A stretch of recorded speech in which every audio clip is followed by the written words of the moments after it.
네, 앞서 보신 것처럼 내란 우두머리 혐의로 구속 수사를 받아온 윤석열 대통령이 재판에 넘겨졌습니다. 현직 대통령이 구속 기소된 건 헌정사상 처음인데요. 검찰이 구속 기소로 가닥을 잡은 배경, 서정빈 변호사와 전화 연결해서 자세히 알아보겠습니다. 서정빈 변호사님 나와 계신가요? 네, 안녕하십니까. 네, 변호사님.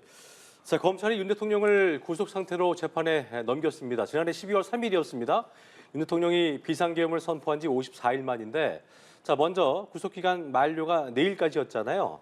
검찰이 네. 오늘 저녁에 전격적으로 구속 기소를 결정한 배경부터 좀 짚어보죠.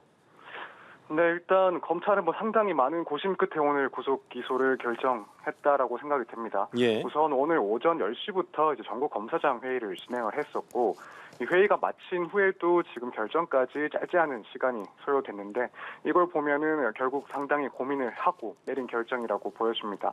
이 구속 기소를 결정한 가장 큰 이유는 우선 특수본이 밝힌 것과 마찬가지로 예. 윤 대통령의 경우에 증거인멸의 우려가 크다라는 점 때문으로 보입니다.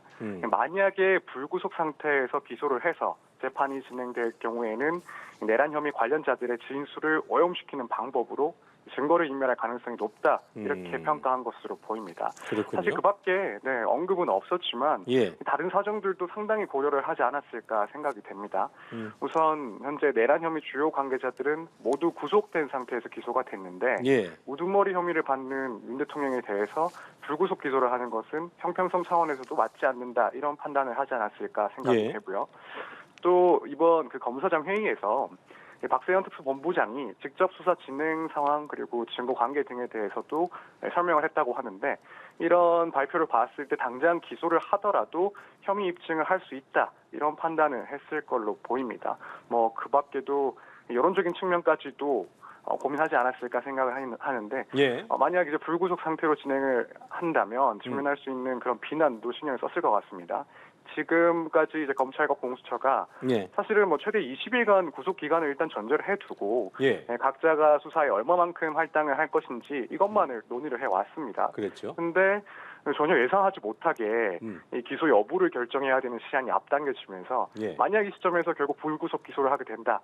그렇다면은 검찰이 법리적인 부분을 전혀 검토하지 못하고 계획과는 다르게 석방을 하게 됐다라는 그런 비판을 받을 가능성도 있었기 때문에 이런 사정들이 모두 고려돼서 고심 끝에 내린 결정이 아닐까 생각이 됩니다. 자, 방금 전에 서 변호사께서 짚어주신 그 부분인데 당초에는 이제 최대 20일까지 구속 기한을 잡았잖아요. 그게 앞당겨진 건 시청자 이해를 좀 위해서 왜 그런 건지 좀 다시 한번 짚어주실까요? 네, 이 부분이 상당히 영향을 미쳤다라고 생각이 되는데 네.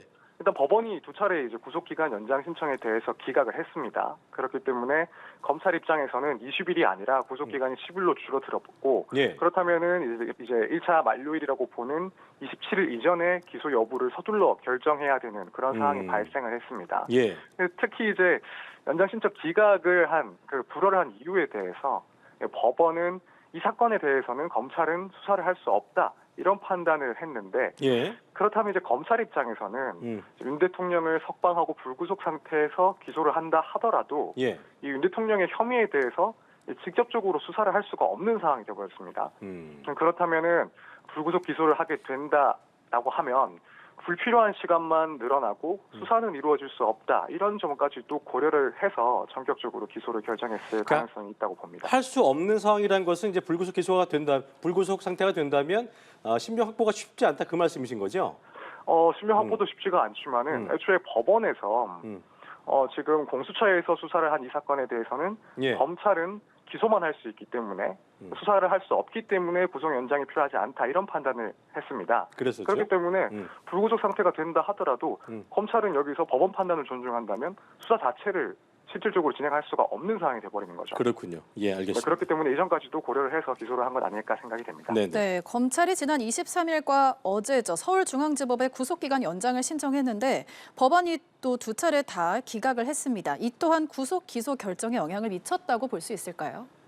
네, 그렇습니다. 이 부분이 상당히 중요하게 영향을 미친 것으로 보입니다. 우선 법원은 공수처법 취지 그리고 관련 규정에 비추어 봤을 때 검찰은 기소만을 판단하고 수사할 수 없다라는 판단을 했습니다. 예. 일단 취지를 보면은 이 공수처법상 취지를 봤을 때 고위 공무원 등에 대한 범죄에서 독립적인 기관인 공수처가 수사를 하고 검찰은 그 사건에 대해서는 기소 여부만을 신속히 결정해야 된다. 그리고 이 관련 규정을 보더라도 검찰이 기소를 위해서 보완 수사를 할 수가 없다. 그런 규정이 없다. 이런 이유를 들어서 명확히 이 수사권과 기소권을 구분을 했습니다. 아무래도 그러다 보니 검찰 입장에서는 지금 불구속을 하더라도 불구속 상태에서 이후에 기소를 한다 하더라도 그 사이에 할 수 있는 그런 수사 자체가 불가능하기 때문에 예. 이런 점도 상당히 고려가 됐을 거라고 생각이 됩니다. 자, 검찰이 구속기소 사유를 그때 밝히면서 법원에 납득하기 어려운 2회에 걸친 구속기간 연장 불허 결정이라는 표현을 썼는데요. 검찰이 납득하기 어렵다는 법원의 결정을 국민들 입장에서는 어떻게 좀 이해를 해야겠습니까? 납득하기 어렵다 이게요. 예. 우선은 검찰 입장도 충분히 이해는 갑니다. 특히 이제 과거의 사례들을 또 두 번째 신청을 하면서 예. 사례를 들기도 했습니다. 그래서 예시를 든 그 사례가 공수처가 이제 조희연 전 교육감에 대해서 조사를 했을 때 예. 그리고 이후에 검찰에 기소를 요청했을 때 그때 이제 검찰은 보완 수사를 하고 기소를 했었습니다. 네. 그리고 마찬가지로 공수처가 김석준 전 교육감에 대해서 조사를 했을 때도 이 사건이 검찰로 넘어갔을 때 검찰은 압수수색을 또 거치고 나서 기소를 했던 사례가 있습니다. 그래서 이제 검찰은 이 사례들을 들어서 수사할 수 있다라는 주장을 했고 예. 지금도 이제 법원의 판단에 대해서는 납득하기 어렵다라는 입장이고요. 하지만 이제 관련 사건들, 과거 사례들 같은 경우에 공수 사건에 대해서 검찰 수사 가능성에 대해서는 명확히 확인받은 바가 없기 때문에 구속영장 신청을 발의한 이제 중앙지법에서는 과거 사례보다는 법률에 대한 해석 그리고 판단에 더 집중했던 것으로 보입니다. 예. 그리고 일단 그 이유 자체가 결국에는 이 공수처법의 취지 그리고 법문 규정상의 문제를 들었기 때문에 검찰 주장은 어느 정도 검찰 입장에서 이해를 할 수 있다 하더라도 어쨌든 피고인이나 피의자의 그런 방어권 보장 측면에서 해당 규정들을 엄격하게 해석한 중앙지법의 그런 논리는 상당히 설득력이 있다라고 판단할 수 있지 않을까 이렇게 생각이 됩니다. 네. 법원은 그렇다면 공수처와 검찰의 수사권과 기소권을 명확히 구분했다고 봐야 할까요? 네, 그렇습니다. 결국에는 과거 사례들을 비추어 보더라도 이 부분에 대한 명확한 판단이 없었고, 예.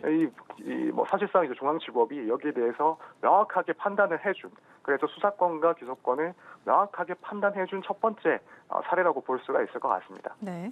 자, 그렇다면 검찰이 대통령을 구속 기소하면서 적용한 혐의에 대한 부분을 자세히 하나씩 짚어보겠습니다. 구속 기소한 내용을 보면 내란 우두머리 혐의만 적용을 했고 직권 남용 권리 행사 방해 혐의는 적용을 하지 않았습니다. 법리적으로 이건 어떤 의미라고 봐야겠습니까? 네, 일단 그 직권 남용 부분은 수사까지만 이루어지고 기소되지 않고 결국에는 내란 우두머리 혐의만 적용된 것은 이 대통령의 불소추 특권 때문에 그렇습니다.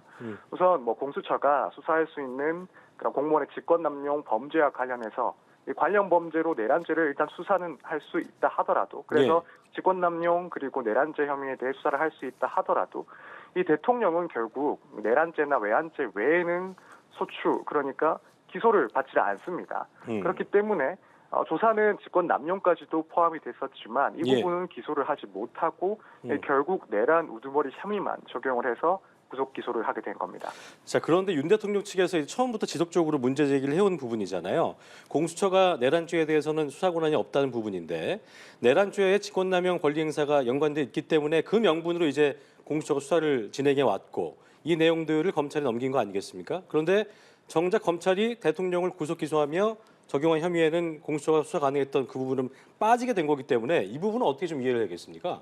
사실 말씀드린 것처럼 결국 이제 이 내란 혐의 외에는 내란죄 그리고 외환 혐의 외에는 기소 자체를 할 수가 없기 때문에 검찰은 당연히 직권남용을 빼고 이제 내란 혐의만 기소를 한 건 당연한 거긴 합니다. 물론 이제 이 부분에 대해서는 말씀하신 것처럼 윤 대통령 측에서 애초에 공수처의 수사권 문제를 지적을 해 왔었고 이 결국에는 그 줄기가 아닌 가지만을 위한 수사가 가능한 것이냐? 본줄기라고 하면은 뿌리라고 하면은 이 직권 남용일 건데 이건 어차피 기소도 하지 못할 것인데 이 부분을 들고 관련 범죄로 내란죄로 수사를 하는 것은 부당하다 이런 주장을 해 왔습니다.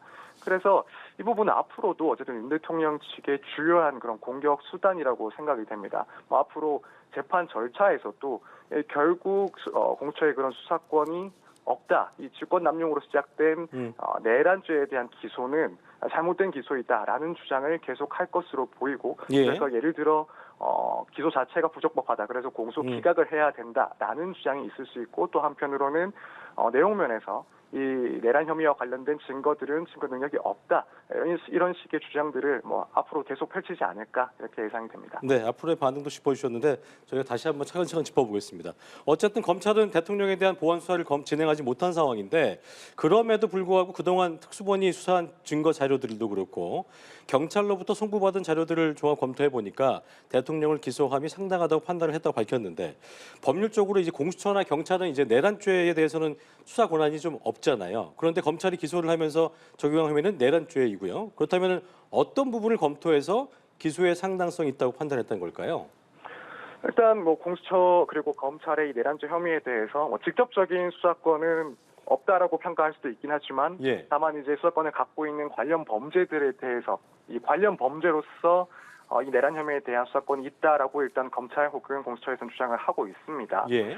그래서 일단 대면 조사는 하지 못했지만 그러한 사실 자체가 이 내란 혐의의 앞으로의 재판 그 공소를 유지하는 데는 큰 문제는 없다라고 일단 보여집니다. 예. 일단 뭐 사실은 검찰이 이 부분에 대해서 내란 혐의에 대해서 직접적으로 대면 수사를 할 수 있었다 하더라도 네네. 과연 윤 대통령이 뭐 구체적으로 진술을 했을지에 대해서는 미지수였고 또 검찰 역시도 실질적인 윤 대통령에 대한 조사가 이루어지지 않을 경우까지도 상정을 하지 않았을까 합니다.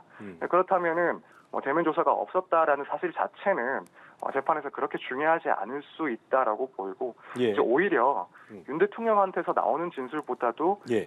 내란 혐의 관련자들의 진술이나 혹은 관련자들에 대해 조사에서 나온 증거들이 결국에는 윤 대통령의 혐의 입증을 위해서 훨씬 의미 있다 이렇게 판단을 했을 걸로 보입니다. 이미 검찰 그리고 뭐 공수처나 경찰이 관련자들에 대해서 상당한 조사를 진행을 했던 만큼 뭐 진술이나 아니면 물적 증거 등은 상당히 축적되어 있을 거라고 볼 수가 있고 그렇다면 뭐 실제로 검찰이 지금 상황에서 수사를 하지 못했다 하더라도 예. 이러한 증거들만으로도 공소 유지하는 데는 큰 무리가 없다 이렇게 판단을 하고 있을 걸로 보입니다. 알겠습니다. 네. 앞으로의 재판 일정도 궁금해지는데요. 1심 선고까지는 어느 정도의 시간이 걸릴까요? 일단 이르면 2월 중순 정도의 재판이 시작되지 않을까 하는데 예. 선고까지 얼마나 걸릴지는 사실은 예측하기 어려운 상황이긴 합니다. 네. 혐의는 내란 우두머리 하나고 사실관계 자체가 뭐 매우 복잡하다 이렇게 볼 수는 없지만 관련자들이 많아서 증인신문이 또 다수 진행될 수 있고 지금까지 이제 양측의 치열한 공방이 재판에서도 이어질 것으로 예상되기 때문에 1심 선고까지는 상당한 시간이 소요될 수가 있습니다. 물론 여기에는 재판부가 또 얼마나 이 사건을 신속하게 진행할지 그 일정을 어떻게 지정하고 진행할지가 변수가 될 것 같긴 합니다. 다만 이제 지금 상황에서 예상 가능한 부분은 예. 적어도 앞으로 6개월 이내에는 1심 선고가 있을 것이다 이 점입니다. 1심에서는 이제 피고인을 최대 6개월까지 구속을 할 수가 있는데 만약에 이제 그 안에 선고를 못하면 피고인은 석방을 시키고 이후에 재판이 또 진행이 되게 됩니다. 네. 향후 이제 재판부에서는 그러한 상황까지는 이제 의도하지 않을 것이라고 보이기 때문에 예상할 수 있는 건 6개월 이내에는 1심 선고가 나올 것이다 이렇게 볼 수 있습니다. 자, 대통령 측의 반응과 대응이 이제 어떻게 이루어질지도 궁금해지는 부분인데 하나하나 좀 짚어보도록 하겠습니다. 예전에 이제 체포영장이 집행됐을 때도 체포 적부심을 청구했다가 그게 이제 기각이 됐었고 이번에는 이제 구속 적부심을 신청할 가능성이 이제 구속 전부터 이게 나왔었는데 이제 구속이 됐으니 윤 대통령 측이 구속 적부심사를 신청할 가능성 어떻게 좀 전망하십니까? 지금은 이제 구속 적부심이 아니라 이제 재판 단계로 넘어갔기 때문에 재판 넘어왔죠. 예, 예. 네, 그렇기 때문에 이제 보석 청구입니다. 그리고 한 지금 시점에서 상태에서 봤을 때 이제 구속 적부심을 하지 못하는 건가요?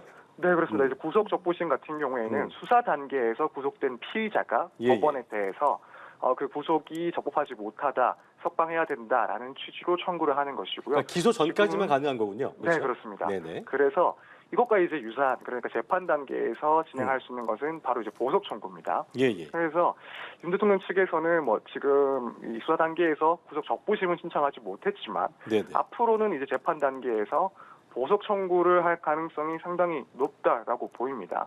어쨌든 지금까지 가능한 그런 법적인 불복 절차들을 대부분 진행을 해왔기 때문에 예. 보석 청구, 그러니까 결국 구속 상태에서 벗어날 수 있는 이 방법을 어쨌든 진행을 할 것이다 이렇게 보고 있고 또 실제로 지금 윤 대통령 측에서는 예. 이미 어제로 구속 기한이 만료됐다 이런 주장도 하고 있고 당장 석방하라는 주장을 해왔었습니다. 그렇죠. 그렇기 때문에 이제 앞으로 보석 청구를 하면서 예를 들어 구속 기간을 계산해봤을 때 윤 대통령 측에 가장 유리하게 판단을 한다면 기한이 이미 만료된 상태에서 그럼에도 구속된 상태에서 기소를 했기 때문에 이 지금 구속 상황은 부적법하다 이런 주장을 할 가능성이 있고 예. 또 한편으로는 검찰이 이제 전격 기소를 한 그 점과 관련해서 분명히 법원에서는 이 재연장 허가를 하지 않았는데 검찰은 그렇다면 석방을 했어야 되는데도 불구하고 오로지 구속만을 목적으로 해서 너무나 빠르게 또 피의자에게는 불리하게 기소를 한 것이다. 이런 점도 결국 전체 과정에서 문제가 있다. 뭐 이런 여러 가지 주장을 해볼 수는 있습니다. 그렇기 예. 때문에 결국 뭐 지금까지의 과정이라든가 혹은 뭐 최근까지의 그런 주장들을 봤을 때 이제 재판 단계에서는 보석 청구를 진행할 가능성이 상당히 높다 이렇게 생각이 됩니다. 자, 그럼 보석 청구를 하게 된다면 재판부가 이에 대한 뭐 보석 청구를 받아들일 가능성 이거 어떻게 좀 봐야겠습니까? 현재까지 이 상황을 봤을 때 재판부가 이 보석 청구를 받아들일 가능성은 높지 않다 이렇게 생각이 높지 듭니다. 않다. 예. 네. 왜냐하면 일단 윤 대통령에 대해서 구속영장 발부가 된 이유는 증거인멸 우려였습니다. 예. 그리고 지금까지 그리고 앞으로 이런 증거인멸의 우려가 낮아졌다 혹은 낮아질 것이다 볼 수 있는 그런 특별한 변동점은 딱히 보이진 않습니다. 오히려 이제 구속영장이 발부된 이후에도 윤 대통령은 이제 공수처의 수사를 일관되게 거부를 해왔기 때문에 예. 이러한 사정은 또 증거인멸의 우려가 여전하다라고 판단될 수 있는 점입니다. 그렇다면은 이 특별한 사정이 없는 이상 향후 윤 대통령 측에 보석 청구가 있다 하더라도 이 증거인멸의 우려 등을 들어서 법원에서는 이걸 기각할 가능성이 높지 않나 이렇게 생각이 됩니다. 그렇군요. 자, 그렇다면 대통령 측에서 또 검찰 조사가 사실상 뭐 전혀 이루어지지 않은 채 재판에 넘겨지게 된 거니까 법정에서 뭐 이 같은 주장을 좀 계속 부각하면서 공소를 기각 요구할 가능성은 어떻게 좀 봐야겠습니까? 네, 그럴 가능성도 당연히 주장 중에 충분히 포함될 것이라고 보입니다. 예. 이제 공소를 기각해야 된다라는 말은 결국 기소 자체가 부적법하다, 그렇죠. 적법하지 못하다 이건데 물론 이제 검찰이 뭐 아무런 조사도 없이 기소를 했다라는 점을 근거로 들 수도 있긴 하겠지만 네. 아마 이제 가장 주요한 근거로 주장할 것은 결국 이제 원점으로 돌아가서 이 공수처의 수사권이 없다. 그렇기 때문에 그때부터 이어진 수사와 이후에 이어진 기소는 부적법하다. 그래서 공소를 기각해야 된다. 이런 주장을 펼칠 가능성이 충분히 높아 보입니다. 이건 사실 사건이 시작될 때부터 공수처의 수사권에 관련해서는 윤 대통령이 계속 윤 대통령 대리인 측에 주장을 해왔던 것이고 사실 이 부분은 뭐 다른 주장들과도 마찬가지이긴 하겠지만 윤 대통령 입장에서는 애초에 그 내용도 따지지 않고 그 사건 자체를 기각시킬 수 있는 가장 중요한 회수할 수 없는 그런 중요한 공격 포인트라고 생각을 할 것 같습니다. 그렇기 때문에 이런 수사권 문제를 들어서 공소가 부적법하다. 그래서 공소 기각을 해야 된다라는 주장도 펼쳐질 것으로 예상이 됩니다. 역시나 이 부분도 요구했을 경우에 기각될 가능성이 더 높다고 봐야 될까요? 어떻게 좀 보세요? 일단 그 부분은 그런 주장이 인정되지 않을 가능성이 역시 높을 거라고 높다. 생각이 됩니다. 왜냐하면 어쨌든 지금까지 법원에서는 이 윤 대통령의 주장에 대해서 이 점에 대해서 판단을 했습니다. 그래서 뭐 각종 이의 신청에 대해서도 기각을 해왔었고 또 심지어는 체포영장 나아가서는 구속영장까지도 발부를 했습니다. 물론 이제 검찰의 구속영장 기한 연장 신청 관련해서는 불허하긴 했지만 예. 그렇다고 해서 이 공수처의 수사권이 없다라는 판단을 한 것도 아니고 오히려 이제 해석하기에 따라서는 중앙지법에서도 결국 지금까지의 수사는 공수처의 역할이 맞다. 그래서 여기에 대해서는 앞으로 검찰은 기소만 판단할 수 있다. 결국 공수처의 수사권을 어느 정도 인정한 것처럼 해석이 될 수가 있습니다. 예. 그렇다면 이런 과정들과 반대되는 그런 윤 대통령의 주장을 법원에서 인정할 것인가 여기에 대해서는 그럴 가능성이 매우 낮다 이렇게 생각이 됩니다. 알겠습니다. 네, 수사 과정에서 내란죄 수사권 논란이 불거졌었잖아요. 재판 과정에서도 재점화할 가능성이 있을까요? 이건 무조건적으로 재점화가 된다라고 봐야죠. 말씀드린 것처럼 일단 윤 대통령 측의 일관된 주장 속에는 결국 이 수사기관의 수사권 문제가 항상 포함이 되어 있었습니다. 네. 그리고 이 부분을 수사 단계가 아니라 재판 단계로 넘어간다 하더라도 당연히 이 주장은 철회하지 않고 계속 주장을 할 겁니다. 말씀드린 것 같이 이 부분이 만약이라도 인정이 된다라고 한다면 이 공소 자체, 기소 자체가 부적합할 가능성이 충분히 높고 또 그렇지 않다 하더라도 예컨대 공수처에서 수집한 증거들의 능력이 모두 부정된다거나 혹은 이후에 있었던 증거들의 그런 능력들이 다 쓸모가 없어지는 그런 경우가 발생할 수가 있습니다. 그래서 윤 대통령의 여러 주장들 가운데서도 상당히 중요한 주장이기 때문에 여기에 대해서는 당연히 재판 단계에서도 주장을 할 거고 마찬가지로 이제 검찰 그리고 공수처 입장에서도 여기에 대해서는 상당히 반박을 할 것으로 예상이 됩니다. 예. 자, 어쨌든 대통령은 구속 기소가 됐습니다만 사실 유례 없는 현직 대통령 수사 과정에서 여러 잡음들이 있어 왔고 또 순탄치 못하게 진행이 되어 왔기 때문에 뭔가 시간이 좀 쫓기듯 마무리됐다는 인상을 줄 수도 있기 때문에 앞으로 재판 과정에서 발생할 수 있는 변수랄까요? 잡음이랄까요? 어떻게 좀 예상해 볼 수 있겠습니까? 지금까지 있었던 잡음들은 앞으로도 계속 재판 단계에서 이어지지 않을까 이렇게 생각이 됩니다. 그래서 계속 반복해서 이 얘기가 나오고 있는 부분이 하지만 수사권 문제부터 해서 예. 중간중간에 있었던 예를 들어 서부지법의 그런 영장 발부 권한 문제 그리고 이번에는 검찰의 그런 연장 신청이 불어된 문제 그리고 전격적으로 기소한 부분들 이런 부분들은 계속 재판에서도 쟁점화될 가능성이 무척 높아 보이고 이제 한편으로는 향후에 이제 다수의 절차는 결국 핵심적인 내용은 이 증인신문 절차들이 될 것 같습니다. 근데 지금 탄핵 심판에서나 혹은 외부 발표 등을 봤을 때 결국 윤 대통령 측에서는 이 윤 대통령이 불리하다라고 보이는 그런 관련자들에 대한 진술에 대해서 모두 부인을 해왔습니다.